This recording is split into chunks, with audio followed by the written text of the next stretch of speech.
بسم الله الرحمن الرحيم.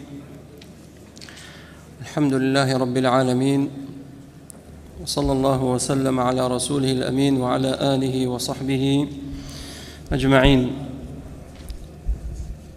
بالتوفيق يارمتي خواي پروردگار لتفسير سورة المجادلة شوار آيات من تفسير كرت أمرو دين سر چند آياتي شتر لو سورة بو أوي تفسيري كينو كومل سودو آموشگاري لور بگرين فرمو. أعوذ بالله من الشيطان الرجيم. إن الذين يحادون الله ورسوله كبتوا كما كبت الذين من قبلهم وقد أنزلنا آيات بينات وللكافرين عذاب مهين. يوم يبعثهم الله جميعا فينبئهم بما عملوا أحصاه الله ونسوه والله على كل شيء شهيد. ألم تر أن الله يعلم ما في السماوات وما في الأرض؟ ما يكون من نجوى ثلاثة إلا هو رابعهم ولا خمسة إلا هو سادسهم ولا أدنى من ذلك ولا أكثر إلا هو معهم أينما كانوا ثم ينبئهم بما عملوا يوم القيامة إن الله بكل شيء عليم.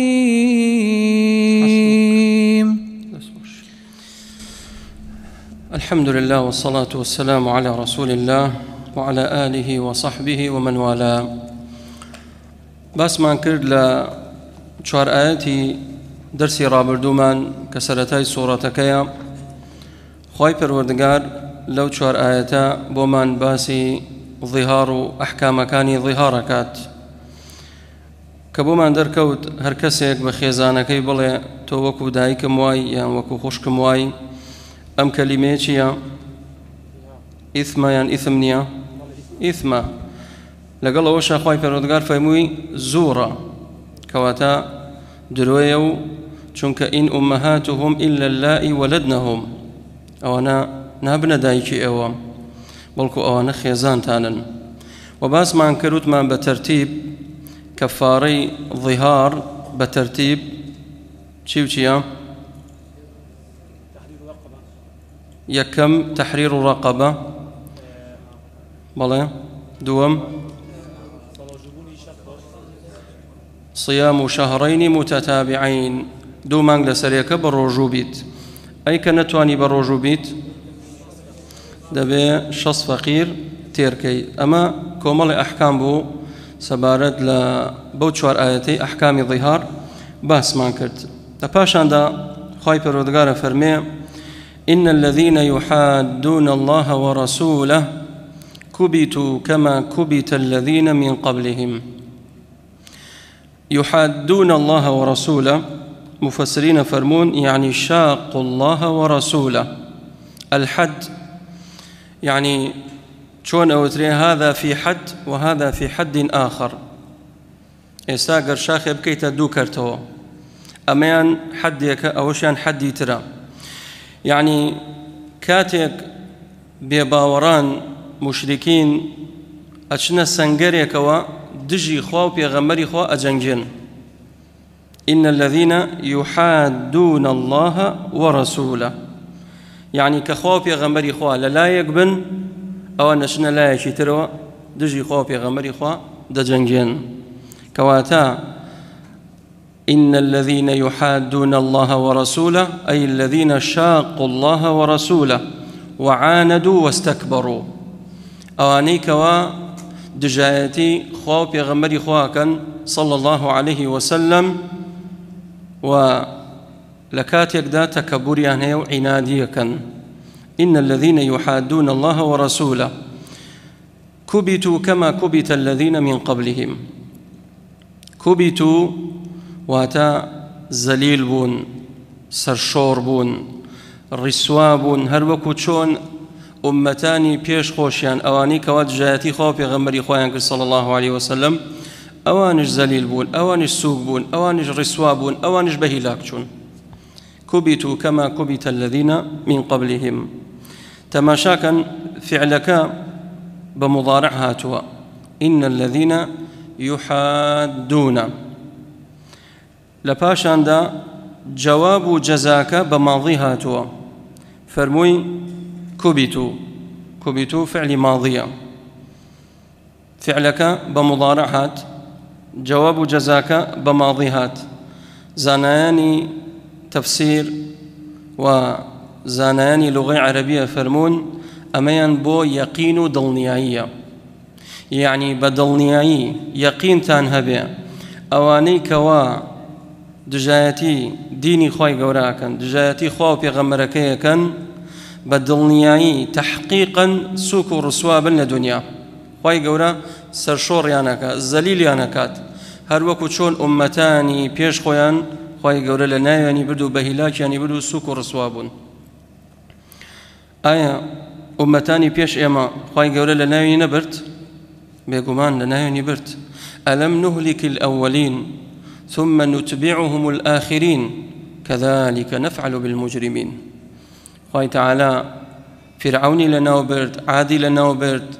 قوم عاد قوم ثمود قاروني لنا وبرت حمو سراني كفر شرك بدروشتي وأواني كوات جاياتي ديني خواي قوريانا كرت وجاياتي بيغمريانا كرت صلى الله عليه وسلم همو أمانة لنا وشون كبتوا كما كبت الذين من قبلهم وقد أنزلنا آيات بينات لكاتيك دا خواي پروردگار آيات بينات يعني واضحات الدلالة آياتكاني خواي قورا زور رونو آشكرابون أو نبو كآياتكاني خواي قورا غموضي تيابيت ناديار بيت نا آياتي خواي پروردگار زور بروني وزور بآشكراوي براشكاونا همو بابتكاني رو كردوتو بلام اوان هر عنادي قرتياني هر تكبر قرتياني دجايتي خوايان كرد دجايتي دينكي خوايان كردو برانبر بيغمركيان وستانوا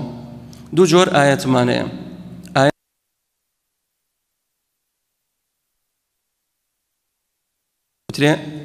أما يك آياتي دوم آياتي شرعي سمعي وقد أنزلنا آيات بينات إما آياتي سمعي وشرعي بان داقرت أما للايك لولا شو آياتي كوني وقدري آياتي كوني شيء ها وكو شيء ها بارك الله فيك آسمان زوي خور مانگ أمانة هموشين آياتي كونية آية أم آيات كونيانا وايل إيوه نكر كإيمان بينن چه مانگي دروس کرد چه خوري دروس کرد أي چه آسماني دروس کرد أي چه زوي دروس کرد أمانة هم آياتي كونية ولولا شو آيات بينات آيات سمعي كبريتي لوحي خواي پروردگار قرآن من بوتان داقرت آيات من بوتان داقرت توراة إنجيل زبور صحف إبراهيم وموسى بو أمتاني بيش إما بلان بو أمتي محمد صلى الله عليه وسلم خواي پروردگار آياتي واضحات هموي داقرت هموي رون كردوا وقد أنزلنا إليكم آيات بينات بلان زور جار بيباوران كومل يشد أكم ببلغا لإمي مسلمان كلكاتك دا واضح جنية وبلغ جنية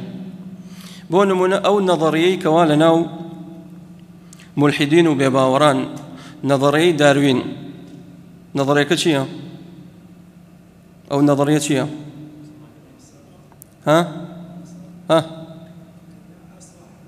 أصلي بشر لميمونة ونيا آية هيج بلغيكي لسلوي كوا إنسان أصلكي لميمون بيت قد بينيت أنا روجك إنسانك يعني ميمونك إنساني شي خست بيت إنساني شي بو بيت مروفي شي بو بيت نخير ميمون هر ميموني خستوا آية قد روجي بيني مانا ميمونك تحويل بي بإنسان كواتا هيج بلغنية لسلو قصانا بلام آياتي خواي پروردگار بۆ چەسپاندنی تەوحید و خواپەرستی هەمووی واضحاتە هەمووی ڕوون و ئاشکرایە وقد أنزلنا إليكم آيات بينات کەواتە ئاەتەکانی ئێمە زۆر ڕوونە هیچ غموضی تێدا نییە بەڵام ئەو هەموو نەظەریاتی کە ئەمڕۆ لە دنیا باسەکرێ وەڵا ئەسڵی ئینسان لە مەیمون بووە سەروەختێ بووە ئینسان لە پشت گا بووە گا نازام لەبان چی بووە ئەمانە هەمووی خوڕافەتە ئەمانە هەمووی خوڕافەتە هیچ بەڵگەی لەگەسەری نییە بەڵام بەداخەوە مەکراوە بە قانون و یاسا ئەدرێ بە گوێی تەڵەبەیە و لە مەکتەبەکانە خوێندرێت لە قوتابخانەکان بەڵام آيات واضحات آياتي خواهي پروردگار پشجو خريت خواهي تعالى فرمي وقد أنزلنا إليكم يعني وقد أنزلنا آيات بينات آياتكاني إيما رونو آشكرايا وللكافرين عذاب مهين كافرين آياتكي بيشو فرموي شي عذاب أليم ليرى فرموي مهين فرقي شيئا فرقي شيئا برام باشا فرقي شيئا كأما أليم بو أويا مهينا إيتر بالله ما مصر بارك الله فيك ما مصر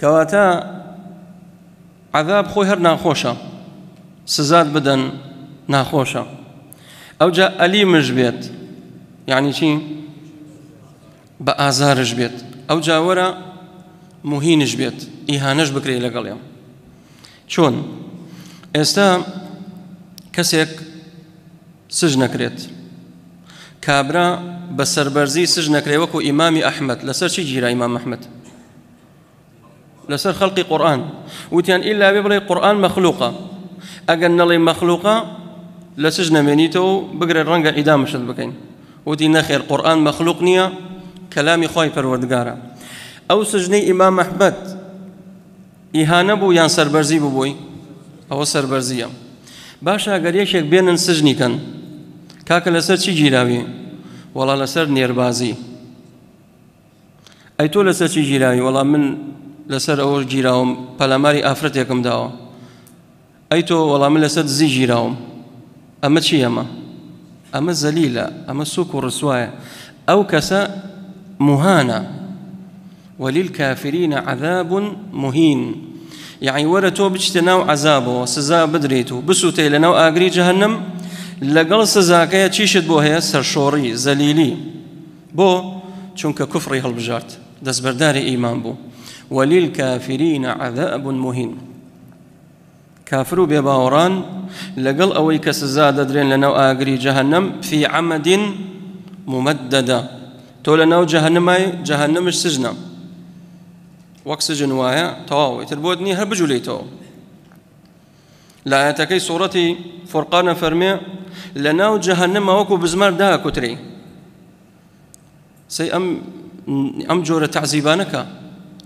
وەرە تۆ لە ناو ئاگرا بی ئەوجا لە ناو قەفەسێکا بی سژن بیت ئەوجا جۆرە تەعزیبێک دادکوتن لە ناو جەهەنەمایە ئەوجا ئیهانەشت بکەن يسحبون على وجوههم فريشتكان دين إهانتكن بدمو چاورات كيشن فرددن نو أغري دوزخ بالرسوائي بالزليلي بإهانة كرائي أو شيوية وللكافرين عذاب مهين كافروا بباوران بو شيوية حشر كرين لروج قيامات كي أم عذابيان بوهيا يوم يبعثهم الله جميعا لروجك دايا كخواي پروردگار هر هميان كوكاتو. جمهور زانيان رأيا وايا يعني يجمع الله الأولين والآخرين في صعيد واحد فينبئهم بما عملوا. خواي پروردگار هر هميان كوكاتو لروجي قيامت، هر همو بيباوران لأولين ينوتاكو كوتايان هر هميان كوكاتو. أما رأي جمهور زانيانا. هندي لزانين ترفرمون يعني يجمع ما تفرق من أجسادهم أو لا شيء كوا برشو بلاو بو بخاكو خول. خواي پروردگار هميان كوكاتو هميان زندوكاتو لرجي قيامت. يوم يبعثهم الله جميعا هر هميان فينبئهم بما عملوا. طبعا ينبئهم بمعنى شيء دليل يعني يخبرهم. فرق بين نبأ خبر، فرق بين نبأ خبر.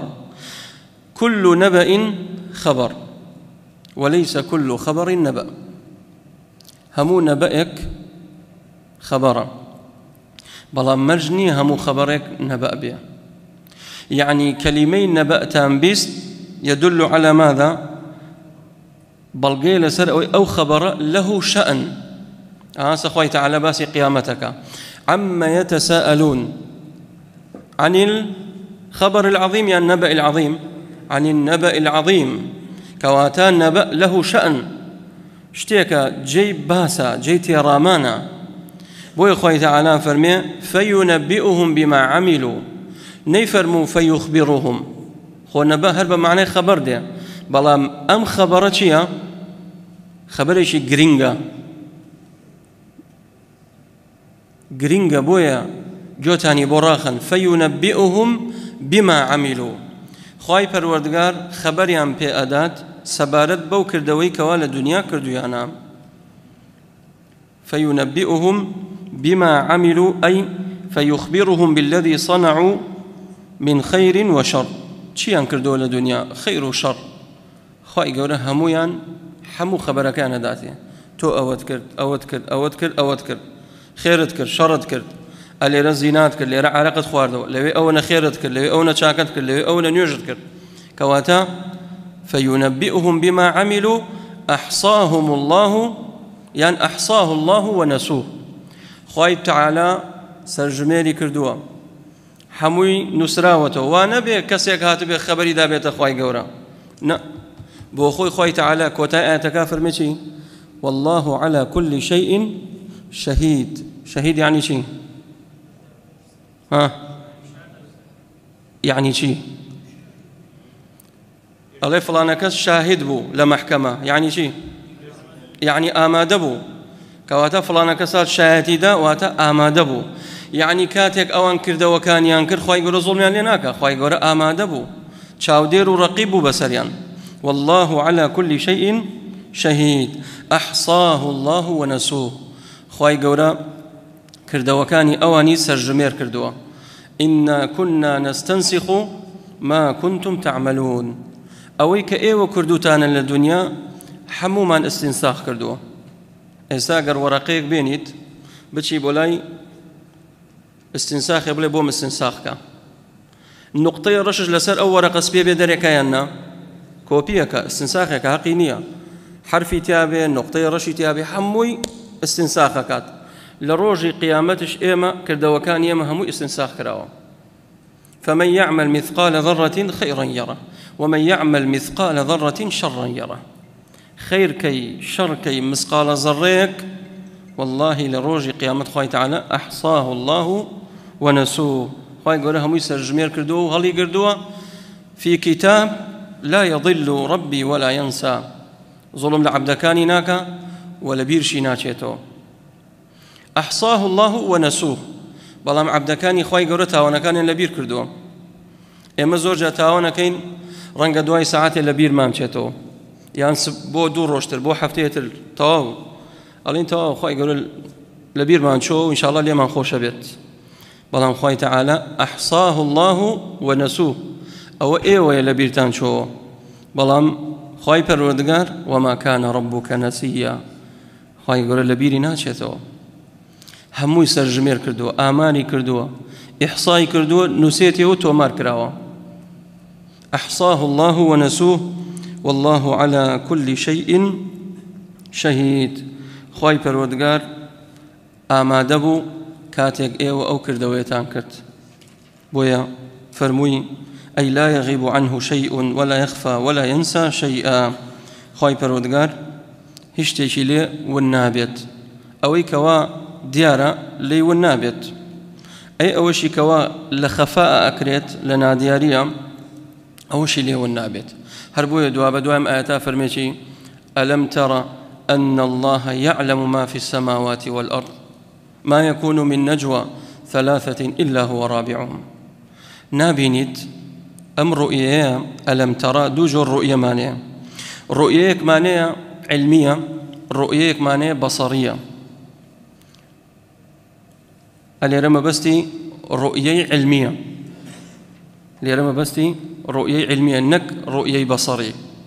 فرمي ألم ترى أن الله يعلم ما في السماوات والأرض.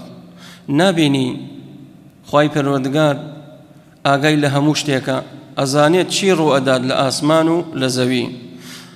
دیقەتدەن سەرەتام ئاەتە بەچی دەست پێ کرد؟ بە علم. و ختمی ئاەتەکەش بەچیە سێریکەن؟ والله بكل شيء عليم. باسی علمی خی گەورە ئەکات. کەواتە ختم و کۆتایی ئاەتەکان ببینن زۆربەی بە ناوەکانی خوا و بە سیفاتەکانی خی گەورە تەواو بێت. هەمووی بۆ حکمتێکە. ئایا نەتان بینیوە؟ ئایا نازانن خی پەروەردگار يعلم ما في السماوات والأرض، ئەوەی کەوا ڕوئەدا لە ئاسمان و زەوی؟ يعلم. خی گەورە مطلع بەسەریەوە، ئاگای لێیەتی و ئەبینێت و ئەبیستێت چی ڕوئەدات. يعلم ما في السماوات وما في الأرض ما يكون من نجوى ثلاثة إلا هو رابعهم. كواتا لێرە فراوانی علمی خی پەروەردگارمان بۆ دەرەکەوێت. خی گەورە بە ئێمەی عەبد نیشانەدا کە علمی خی پەروەردگار چەندێ فراوانە. علمی ئێمە مەحدودە، بەڵام علمی خی پەروەردگار چییە؟ فراوانە. يعلم ما في السماوات والأرض. ئێستا ئێمە پشتم دیوارە نازانین چی ڕۆدات، بەڵام خی گەورە ئاگای لێیەتی. ئایا ئەزانین لە شارەتر چی ڕۆدات؟ نازانین، خی گەورە ئاگای لێیەتی. ئایا ئەزانین لە دەرەوەی عێراق چی ڕۆدات؟ ئێمە نازانین. ئەوەی ئێمە مەحدودە علمەکەی ئێمە، بەڵام خی گەورە ئاگای لەوێشە. يعلم ما في السماوات والأرض. ئەوەی لە ئاسمان، ئەوەی لە زەوی، هەر ڕووداوێک ڕوئەدا. وما تسقط من ورقة إلا يعلمها. عظمتي خی گەورە لەم ئاەتە بۆ دەرەکەوێت. ئەوەی ئەم ئاەتە تەطبیقکە ئیلا هەست بە مراقبەی خی گەورە ئەکات، چونکە خی گەورە لەگەڵتایە. سەرەتا ئاەتەکە باسی علمی خی پەروەردگاری کرد. ما يكون من نجوى ثلاثة إلا هو رابعهم. نجوى يعني شي؟ زانانا فرمون نجوى بمعنى حديث السر. حديث السر. دووکە سەها سەرەنە ناو سەریەکەوە چپاکەن، ئەوە پێوترێکی تەناجی، نەجوا. ئەو نەجوایە لە شەیطانە. دەفەرمێ ما يكون من نجوى ثلاثة إلا هو رابعهم. ئەگەر سێ کەس لە بین خۆیانە قسە بکەن، چپە بکەن، چوارەمیان کێیە؟ خی پەروەردگارە. کەواتە خی گەورە لەگەڵ ئێمەیە. ما يكون من نجوى ثلاثة إلا هو رابعهم ولا خمسة إلا هو سادسهم ولا أدنى من ذلك ولا أكثر إلا هو معهم أينما كانوا. ئەگەر چوار کەس قسە بکات، پێنجەمیان خی پەروەردگارە. ئەگەر دە کەس قسە کات، یانزەمینیان خی گەورەیە. ئەگەر هەشت کەس قسەکە، نوێمینیان خۆیە. کەمتر زیاتر. وهو معكم أينما وهو معكم. خی پەروەردگار لەگەڵتانە. ئایا لێرە مەعیەتەکە عامە یاخود خاصە؟ دوو جۆر مەعیەمان هەیە. مەعیەیەکمانەیە عامە، مەعیەیەکمانەیە خاصە. ئەوەی کە عامە مقتضاكي شيء مقتضاها العلم والسمع والبصر. خواي پروردگار لقل بونورا لقل مروفا لقل إنسانا لقل جنوكيا لقل همو كسيكا أقر بعام بلين هذا يشمل شملي كيكاد إنساني باش وإنساني خراب. يعني خواي پروردگار مطلع على أعمالهم يسمعهم ويراهم. أما أقر معيتك عام بو وهو معكم يا سلام آياتا فرمي وهو معكم آية بذاتي خوي قول لقل إيميا شوكا هندي لأهل بدع ألي لم آياتا قمرابون أقل إيما بيتو آياتك تفسير كي نقرأ نبو آياتي تر حقيقتي معيت ما مدرناك بتايبد لم آياتا ليرباسي معيتي عامكات. يعني خواي پروردگار بعلمي خوي بقدرتي خوي بإحاطي خوي ببينيني خوي وببستيني خوي لقلت أنا. أما بذاته خواي يقول لقل إيمانية ذاتي خواي تعالى لشوية لسر عرشه الرحمن على العرش استوى. أما معية عامك أي معية خاصة شيء معية الاطلاع والنصرة والتأييد والتوفيق. معيتي شي تايبت أما خاصة بباورداران. خواي پروردگار نال إن الله مع المؤمنين أو معية خاصة كيا. يعني خواي پروردگار إيمان داران موفقكات تأييد يانكات سريانا خات أو معيتي تايبتا. خواي پروردگار لجنجي بدر فريشتي دانا قرت خواي قوله لقل باورداران بو أو معيتي شيء خاصة كيا. آية بذاتي خوي لقل صحابي أبو يام بعلم وإطلاع نصرة تأييد كيبو علم نصرة تأييد كي خوي پروردگار تأييد باورداراني كر توفيق يعني كر سر يعني خست. بلام أم آية فرموي ألم ترى أن الله يعلم ما في السماوات والأرض ما يكون من نجوى 3 إلا هو رابعهم ولا 5 إلا هو سادسهم ولا أدنى من ذلك ولا أكثر إلا هو معهم أينما كانوا. إستما كان معية عامك خاصك عامك بارك الله فيك. كواتا خواي پروردگار لقلتانا كلقلتان بو شرمي ليبكن كتاك بو يتوا تاوان مكا بلي خواي قولا لقل ما أمبينيت دز بو تاوان يكبي لمجلسك أقصى أكيد تناجي أكيد أتوي غيبتي مسلمان يبكيت يكسر بيدنك با دخواب ترسان بو وهو معكم أينما كانوا. يقول شو بن خواي قولا لقلتانا لتشولواني بن تاقتنيا بدوميان خواي پروردگارا لنا وهزار كذبي خواي پروردگار لقلتانا بجيتانا يلد وهو معكم أينما كانوا. لباشان خواي پروردگار فرموي والله بكل شيء عليم. خواي پروردگار إن الله بكل شيء عليم. واتا پروردگار من بسر هموش تكشيا عليما نيود عالم فرق بين عالم وعليم. عالم شيا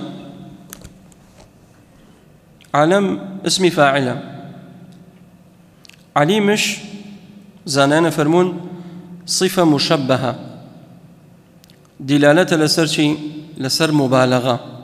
واتا كاتي قال إن الله بكل شيء عليم واتا خواي پروردگار أو بري علمي هي أو بري علمه زانياري هي خواي تعالى. أما بو مبالغة صيغة مشبهة أو بري علمي هي خواي پروردگار. إن الله بكل شيء عليم. عليم بتو كاتك هلسي دانشي أخوي نانا خوي درجي بسر هموش تكاني تو تحركاتي تو درچوند هاتند خواي قورا أقاداري هر همويتي بكل شيء عليم. كواتا أليرا لم آياتا سودي لبنين كعظمتي خواي قورا من بودركبت كخواي قورا چند عليمة وچند مطلع بسر عبدكاني. لباشان دا فرمي ألم تر إلى الذين نهوا عن النجوى ثم يعودون لما نهوا عنه ويتناجون بالإثم والعدوان ومعصية الرسول. دا فرمي أي محمد صلى الله عليه وسلم نابني كاتيك تو نهي لقومك كي كوا نجوانكا. نجوى يعني شيء وثمان شبا أوي لبين دو كسا سرنا ناو سريكوا أم قصاكا وقصاكات. دا فرمي آية كاتيك تو نهي ليان كلو قوما ليرم بس شيء أو قوما يهودا. إمام مجاهد لتفسير فرمي قال اليهود، وكذلك قال مقاتل بن حيان وزاد كان بين النبي صلى الله عليه وسلم وبين اليهود موادعة واتر ريكوتنيك لبين مسلمانان وجولك موادعة هبو ريكوتنيك هبو ريكوتناميك. وكانوا إذا مر بهم الرجل من أصحاب النبي صلى الله عليه وسلم جلسوا يتناجون بينهم. كاتيك جولكا طبعا خبثي جولكا أمن درقيان لمسلمانا كاتيك مسلماني الرد بوايا لأصحابي في غمري خواه صلى الله عليه وسلم أو جاء دودو سريانا كرنا ويكو تعليقيان لمسلمانا ندام تناجيان كرت يتناجون فيما بينهم حتى يظن المؤمن أنهم يتناجون بقتله أو بما يكرهه المؤمن.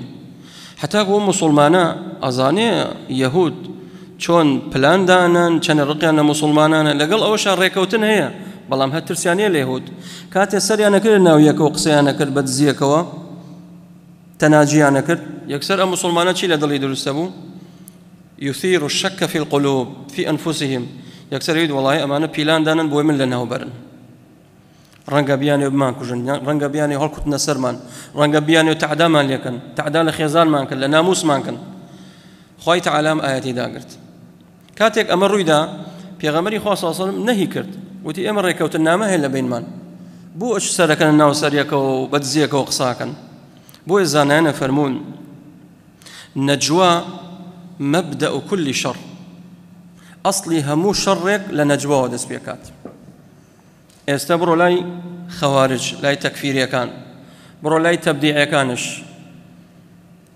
سرتاي خروجي خوارج وتكفير كان لشو درشو لنجواوي أو تنظيمات سرية وهانا تكفير كان داعش كان سرتا لدوك سويا سرنا الناو سريك وخليجي بس بس بس بس نازين شيا باسي شيا كان مغلقا كسر يعني درناكات والله مسلمان مفتوحة هشتيشينية شارع وبيت بأشكرا دعوي خويك مزقوتي هي برنيوجيك خلشي بانجك على سر من بربو توحيد وخوا برستي بلام أوان جلسة كان دائما مغلقة دائما خليشي تناجين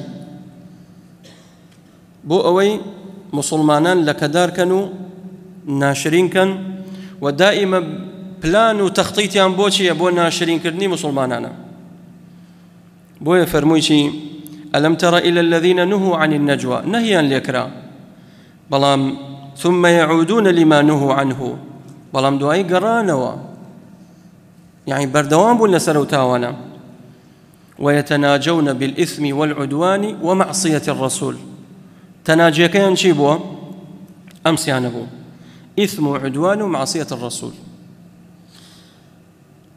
همو تناجيكش تاوانية چونك أصل لتناجي لتشبتشبا كردن مباحة أصلكي يعني أجر دوكس كوت نقصة نفري سيم دانشتو كسترنية أو تناجية حرامة يان جاروايتو بونمونا دو كرت قصاها كان زماني خوينا سيم يان عربة تيناقات أوش يان تناجية نابت يان دو فارسو تركيكا دو فارسكا بلغي خويا قصاكن أو سيم تركا تيناقالي أما هموي تناجية نابت بلام أجر بونمونا چوار كزبون دوان تناجي كرت يعني دوان سريك أو قصيان كرت دوان كي ترج دانشتون آية ما بيت مناجات تناجي كحرام بيت نخير بلام كسيبو دوان سريان نايكو أو كاتا تاوانا بينج بون چوار خەریک یەک بوون ئەمەیان تاک کردەوە ئەوەیان تاوانە ويتناجون بالإثم والعدوان ومعصية الرسول أو تناجية حرامة كوا إثم بيت واتبو خدي خوت تاوان بون مندو كسر ناتا سريكو تخطيطا كان أمشو چون بروين زنا بكين چون بروين بوبار چون بروين عرق بخوينو أو تشبا خوي تعالى فرمي حرامة تشكو تاوانا أما إثمك والعدوان عدوان يعني شي تزدريجي اتريام بدم بيت يام بدس بيت لمجلس يكاي بأسي برايك تكريا تولا قال يعني قوش مخو ما يجاوا غيبة تكريا أو تناجيا أو حرامة بهتان كريا أو حرامة يان باسي عرض ناموسك أو حرامة يتناجون بالإثم والعدوان أما بغير خوتا ومعصية الرسول تناجي يهود ومنافقة كان شيء مشركين بيباوران معصية الرسول يا نوتا بوسر بيشكرني في غمري خواه صلى الله عليه وسلم كواتا كاتيك بچوناتيكا يان تاوانك يان بو خويان بو يان بو غيري خويان بو دزدريجيان كرت يان معصيتي في غمري خواه صلى الله عليه وسلم بوي أما بو مسلمان حلال نية ميشا دروس نية ككاتيك آوائي يكشان بقردا يتشون ناويكوا بلام كبقيش ناوي في غمري خواه صلى الله عليه وسلم جولك چيانا كرت أم خبثش لناو مسلماناني إيما شيء كاتيك تاكا وبي لبشتو خنجر الليدا غيبتك باستك ناشرينتك بلام كبقى بيت حيوك بما لم يحييك به الله بدم تابيه خنيتو دسنات با سنجاو مدح استايشتكات جولك أوهابون وإذا جاءوك وكاتك بقن بتو أي محمد صلى الله عليه وسلم حيوك بما لم يحييك به الله أو جاء سلام يعني في غمر إخواك صلى الله عليه وسلم بلام شون سلام يعني ظاهري سلام بو سلامك شيان طعن بو في غمر إخوة عليه الصلاة والسلام أيامون شيء السلام عليك وإذا جاءوك حيوك سلامت ليكن بلام ما لم يحييك به الله أو سلامنيك وأخوي قورة سلامت ليكات سلامي أخوي قورة شيبوا القرآن إن الله وملائكته يصلون على النبي يا أيها الذين آمنوا صلوا عليه وسلموا تسليما أخوي تعالى أهو سلام لبي غمري أخوك صلى الله عليه وسلم بلام أوان نانود السلام عليكم أيود السلام عليك يعني السلام عليكم كواتا أو بيشي يهود بو باش أجر بيباورك أمره قاوريك جولكيك بإمي نود السلام عليكم سلامي شي واضح رون وتي السلام عليكم إما شون جواب دينو وعليكم جواب أنا دينو وعليكم أبرم وعليكم السلام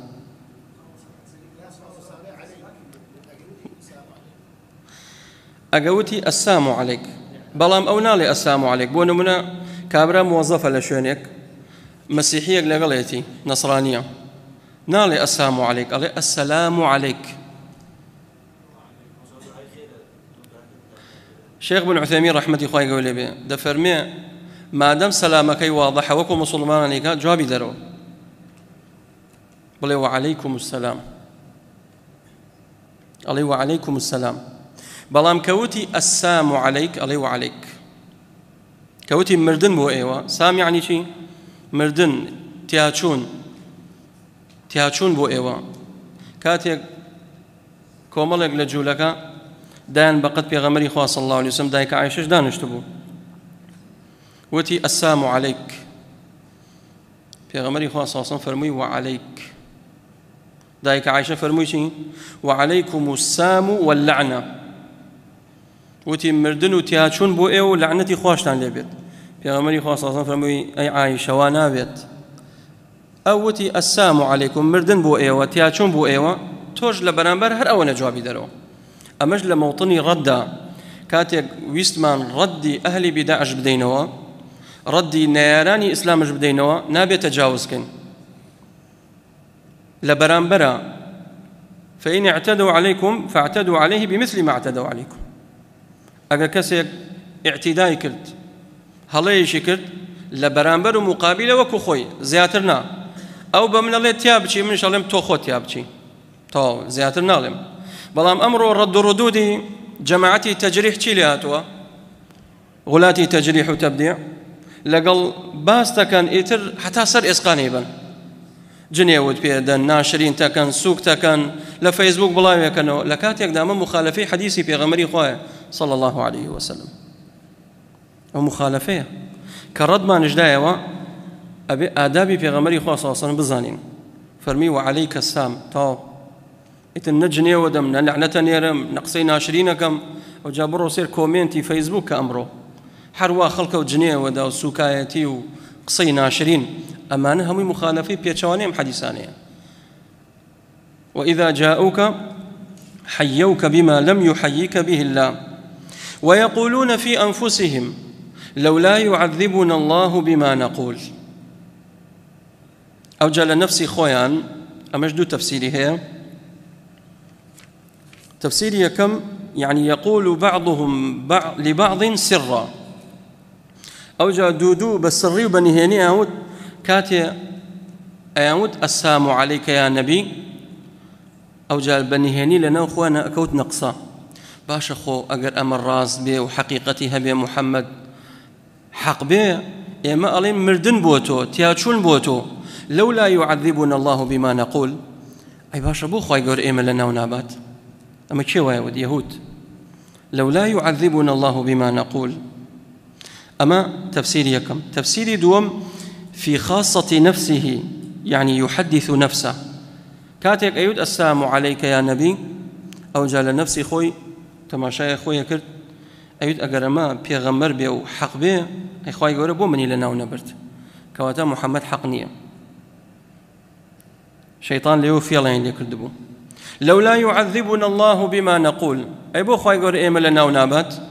خوي تعالى فرموشي حسبهم جهنم يصلونها فبئس المصير. بو سزا نادرين سزاي دنيا شيا حسبهم جهنم واتا يدخلونها بس يان بآقري دوزخ كبويان آماده كراوا فبئس المصير. خرابترين و ناخوشترين شوين و جيغا و سرنجامي أو كساني كوا طعن لبيغمري خوادن صلى الله عليه وسلم لخوي لخيزاني لدينكي لبرنامكي حسبهم جهنم. أوانا باخوان آماده كان بو آقري دوزخ فبئس المصير. مصيري أوان بو شوي بو دوزخة، مصيري أوان بو دوزخة فبئس المصير.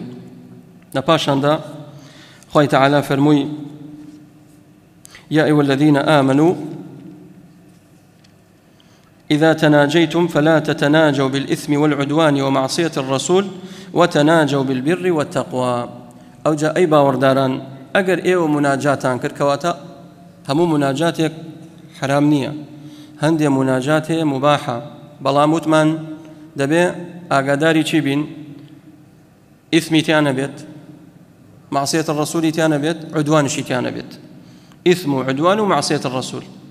وإلا تولى مجلس يكاي دكسي تيايا دوك سريا ناوتيك وقصي خوانيا أسايا نهني خوانه تو مچو بينيانو أو بيناوت تناجي بلام سيكس أو دوان شونته يكايا سريا ناوت ناويك أو يندرسنيا بو چونك يثير الشك في نفوس المقابل، يكسر دودلي وقمان لا مقابل درستك تبلي باسي منك تبلي غيبتي منك بويا خوي تعالى حرامي كرت أو درسنيا. خوي تعالى فرمي أجر مناجاتان كر وقصتان كر تناجوا بالبر والتقوى. إيو مناجاتي إيو باتشي بيت بر تقوى بيت بر تقوى لقرآن بيك وهات بر بوشيا بو مأمورة تقواش بوشيا بو محظورة بو خو بارزي لحرام كان. أجر بر تقوى بيك وهات وتعاونوا على البر والتقوى بر و تەقوا بەیەکەوە هات. بر بە معنای چی دێت؟ فەرمانکردن بە چاکەواتە فعل المەأمور. بر ئەوەیە کە تۆ چاکە بکەیت، ئەوەی چاکە بوو بۆ خۆت بوو بۆ غەیری خۆت بوو لەسەری بەردەوام بە.